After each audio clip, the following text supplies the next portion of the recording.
Alors il y a la question des temps, il y a la question de l'implication des salariés. Puis ce que j'ai oublié de dire hier, ce qu'on a décidé, c'est qu'on allait remettre des espaces de parole de salariés, quand même. Ça va être dans la qualité de vie au travail. C'est de se dire, on va remettre en place dans les entreprises, voilà, on va l'insister dans l'accord interpro, des espaces de parole de salariés pour qu'ils parlent de leur travail.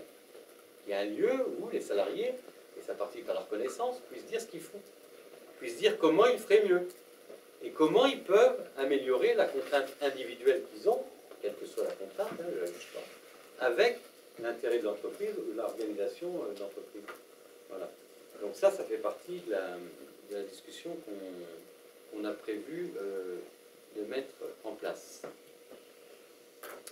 Voilà, moi je pense que pour démarrer... Alors, le travail, tu as une question sur le travail des élus, le travail des militants.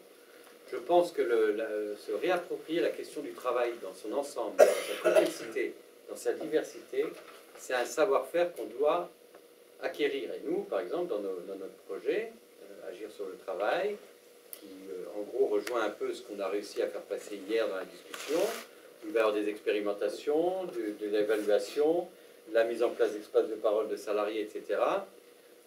On accompagne des militants ressources et des militants qui vont prendre en charge ces questions-là avec une formation. Parce que je pense que le prendre en charge la question du travail, c'est pas on ne se lève pas le lundi et on se dit tiens, on va prendre en charge la question du travail. Parler du travail, parler de ce que ça veut dire, de ce que ça recoupe, de comprendre ce qui est dit, et de connaître ce que fait les uns et les autres quand on est responsable dans une entreprise. C'est important que chacun, puisque que les militants, ils savent déjà ce que les personnes font concrètement sur le travail.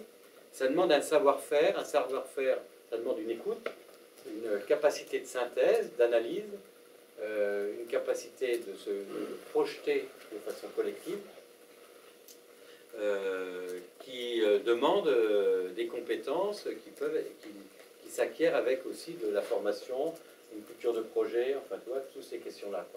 Et donc c'est une remise en cause du travail de militant, du travail de militant qu'on est en train de revisiter en reprenant en compte la question du travail. C'est profond, y compris dans la façon de fonctionner. Je vous donne un exemple. Débat politique, congrès CGT, juin 2010.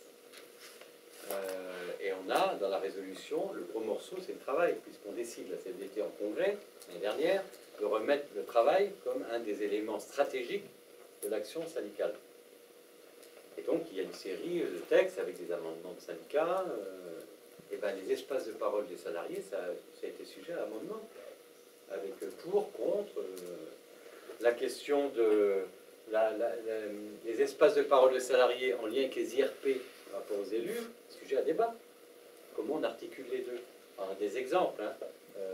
Mais vous avez, autant pour le management que pour les délégués syndicaux, et c'est pour ça que nous on a pris à peu près 6 mois de retard dans la mise en œuvre d'expérimentation, parce qu'il y avait autant de freins chez nous que de freins chez les entreprises. À la plupart, on a lancé 30 expérimentations, il y en a à peu près une quinzaine ou une vingtaine, là on est en train de qui sont contractualisées avec les entreprises. Les entreprises s'aperçoivent et jouent le jeu de se dire il faut qu'on remette le travail comme un objet de discussion certaine. Mais même quand on se dit ça dans le cadre d'une concertation DRH organisation syndicale, on a soit des managers de proximité, soit des délégués syndicaux aujourd'hui qui se disent mais mettre des espaces de parole de salariés, c'est me contourner, tout simplement. Pourquoi? Moi je sais ce que le salarié pense. Pourquoi aller mettre des espaces de parole de salariés? Et le manager de proximité il dit mais moi l'organisation du travail c'est mon rôle. Pourquoi je devrais le partager dans une discussion avec les salariés concernés? Vous voyez, donc c'est un sujet très sensible quand même dans les entreprises, dans les fonctions publiques.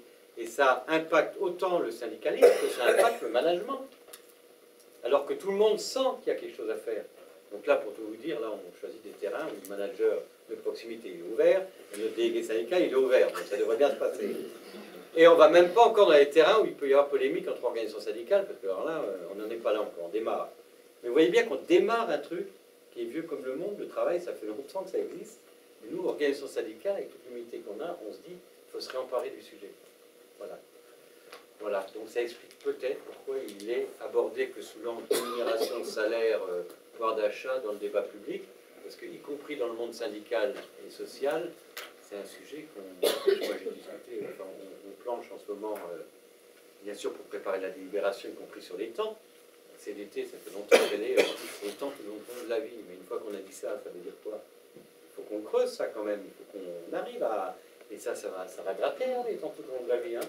Parce que la retraite, c'est hyper politique quand même de dire, ben nous on est pour les temps tout le long de la vie, oui d'accord, formation initiale, formation continue, formation professionnelle adulte, l'âge de la retraite, si on est sur la formation, si on est sur les temps tout au long de la vie. Et voilà, c'est comment on prévoit son travail tout au long de son parcours.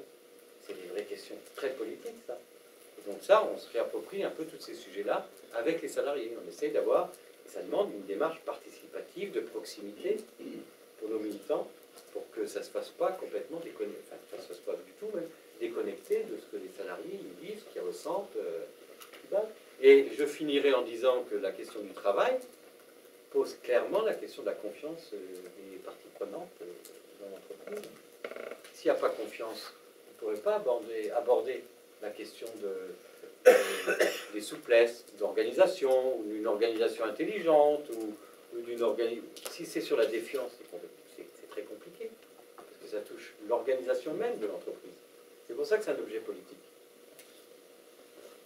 Voilà, donc c'est pas simple, on s'y emploie, on y travaille, mais c'est un travail qui va être de longue haleine.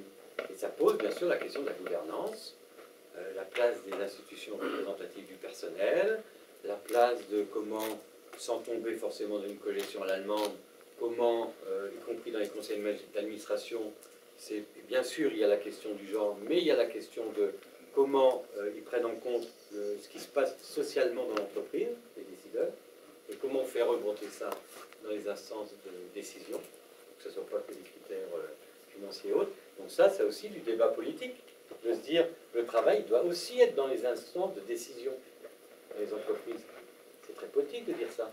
Et ça, le politique peut jouer dessus. Ça pourrait être un élément qui rentre dans le débat des présidentielles, typiquement.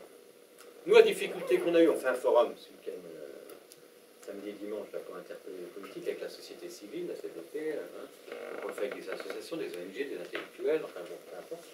On a tout un partenariat. Moi, je suis en charge du travail, donc j'anime un atelier aussi. On anime un atelier sur le travail. Moi, j'anime un atelier sur l'énergie. Mais on s'est posé la question, comment on interpelle le politique des candidats à une élection sur la question du travail? Et de ne pas ramener tout au politique. C'est-à-dire que tout ce que je vous dis, il y a beaucoup de choses qui doivent être discutées entre les partenaires sociaux. Le politique, ou alors on retombe dans la période Jaurès, c'est le politique qui décide de tout, qui fait... Bon, ils ont un peu tendance naturellement à le faire, donc on ne va pas en plus les citer là-dessus. Mais ça pose la question, et c'est pour ça que le sujet de sort est important, c'est qu'une fois qu'on a dit que le travail était un élément politique pour des raisons, moi j'en ai donné quelques-unes, après il y en a sans doute d'autres et autres, la prise en compte du travail, c'est pas le politique qui va le faire, c'est bien sûr des acteurs qui sont au travail, qui se confrontent tous les jours, qui doivent la prendre en charge. Et donc cette articulation entre la démocratie sociale, enfin les partenaires sociaux qui ont leur boulot à faire, dans beaucoup de sujets que je vous ai annoncés, il y a beaucoup de choses qui doivent évoluer dans l'entreprise, ou dans les services, enfin, dans la façon de travailler, la façon d'organisation de travail. C'est pas le politique qui va le faire, ça. Par contre, la question de la gouvernance, comment on ramène la question du le capital travail, quoi, hein, comment on rééquilibre ça, comment on amène la question du travail dans les organes de décision, ça peut être comment on répartit la valeur ajoutée et comment on la prend en compte. On prend en compte le travail comme un élément de performance et pas comme un coût. Ça, le politique peut dire des choses fortes là-dessus et peut faire des incitations législatives demain. Hein, on pourrait imaginer ça. Voilà, donc il y a une articulation, et je termine là-dessus, entre la place et le rôle du politique qui doit trouver sa juste place par rapport à la place et le rôle des acteurs, des partenaires sociaux. Si on ne trouve pas ce bon ajustement, on risque soit de se neutraliser, soit de démotiver une partie. Voilà, d'éloigner